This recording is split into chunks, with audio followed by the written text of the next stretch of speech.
हर हर महादेव, देवों के देव महादेव के चरण में प्रणाम करता हूँ। दुर्गा माँ के चरण में प्रणाम करता हूँ। सरस्वती माँ के चरण में प्रणाम करता हूँ। गणेश भगवान के चरण में प्रणाम करता हूँ। गुरु भाई गुरु बहनों के चरणों में प्रणाम करता हूँ। गुरु भाई गुरु बहन, देखिए, एक समय की बात है कि गणेश जी और चंद्रमा दोनों जंगल में घूमने के लिए गए थे।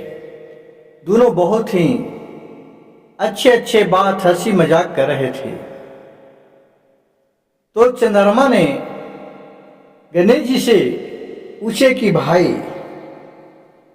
तुम तो गणेश जी लग रहा है कि शंकर जी के अपना पुत्र नहीं है क्या?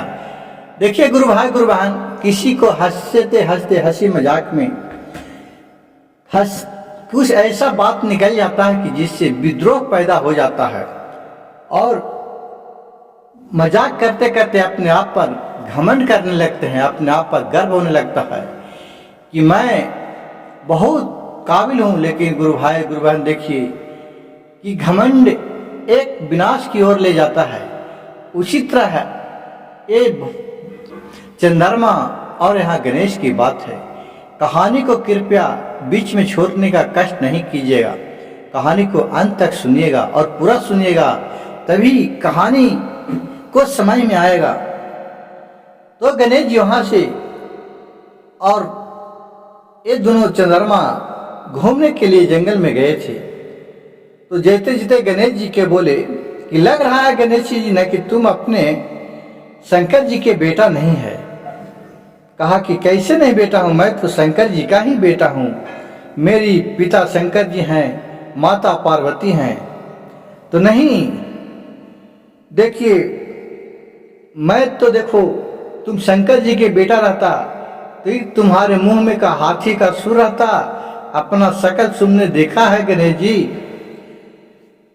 देखो, मैं तो चंद्रमा हूं कि जो गणेश के शंकर जी के जटा में विराजमान रहता हूं। कितना गोरे हूं, कितना सुंदर हूं कि हम पर शंकर जी मोहित हो गए हैं। मैं सदैव उनके पास रहता हूं। कहे कि देखिए बहन, ऐसा नहीं बोलिए, जो क्या कीजिएगा, सबका अपना अपना रुचवा होता है, सब प्रकृति का बनाया हुआ है। कहा कि नहीं नहीं। उसी कहते कहते दोनों आपस में धीरे धीरे बात बिगड़ते जा रहे थे और फिर शंकर जी थक गए थे कि मुंह पर से थोड़ा गिर गए नीचे। तो चंद्रमा बहुत ठिठिया के हंसने लगी और बोली, कहे न शंकर जी, गणेश जी कि तू शंकर के बेटा नहीं है। फिर शंकर गणेश ने बोला कि देखो, हंसी मजाक कब ज्यादा नहीं लगता है, नहीं तो मैं फिर कुछ कह दूंगा। देखिए गुरु भाई गुरु बहन, देखिए कि जब कोई बर्दाश्त करने का क्षमता रहता है, कोई बर्दाश्त करते रहते हैं, लेकिन बहुत सा ऐसा रहता है कि उसको चुस्की लेता रहता है। तो कितना देखिए कि जब ईटा पत्थर उठा के मार देता है तो उसको चोट लग जाता है, तो उससे और विवाद बढ़ जाता है। तो उसी तरह यहाँ एक अजीब सा घटना घटी। इस घटना को सुनने के लिए कहानी को अंत तक सुनिएगा, बीच में कदापि सुनने का गलती नहीं कीजिएगा। तो फिर शंकर जी गणेश जी बोले कि देखो, अब हंसी मजाक हमें नहीं ठीक लग रहा, अब तो तुम चुप हो जाओ, नहीं तो मैं शराब दे दूंगी। तो बोले गंगा जी कि तू हमें क्या शराब देगा? मैं तो सदैव तुम्हारा शराब हमारे पर किसी तरह का प्रभाव नहीं पड़ेगा, क्योंकि मैं तो शंकर के जटा में विराजमान हूं, मैं तो उनके सर पे हूं। कहीं कि इतना तुम्हें जब गुरूर है तो जाओ, आज से तू जितना सुंदर काली है ना, उतना तू आज से काली हो जा। सुंदर है जो काली हो जाएगी, करूप हो जाएगी, तुम्हें कोई नजर नहीं आएगा, तुम्हें कोई देख नहीं पाएगा। ऐसा बोलते ही धीरे धीरे उनका रूप बदलने लगा।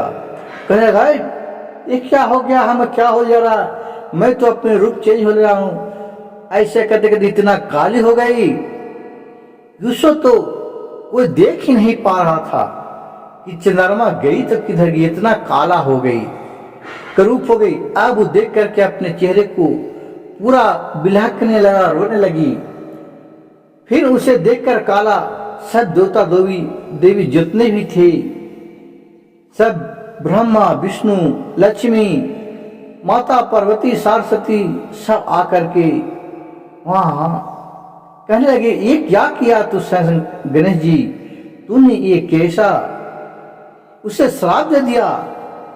अब ये जब काली हो जाएगी तो दुनिया चलेगा नहीं, पूरा तो अंधकार की ओर सब है। कहा कि तो गलती तो इसी का है, हम क्या करें, हमें तो बहुत इसको माना कि, लेकिन देखिए हमें ये बहुत साया, मैंने क्रोध में आकर के इसे श्राप दे दिया। तो फिर बोलने लगा, और जो मिनती गंगा जी हाथ जोड़ करके खड़ा गणेश जी के पास हुए कि गणेश, हमसे बहुत बड़ी गलती हो गया, हमने तो हंसी मजाक करते रहे थे, आपको उत्साह रहे थे, हमें ये बात नहीं बोलना चाहिए, ऐसा अपमान नहीं करना चाहिए।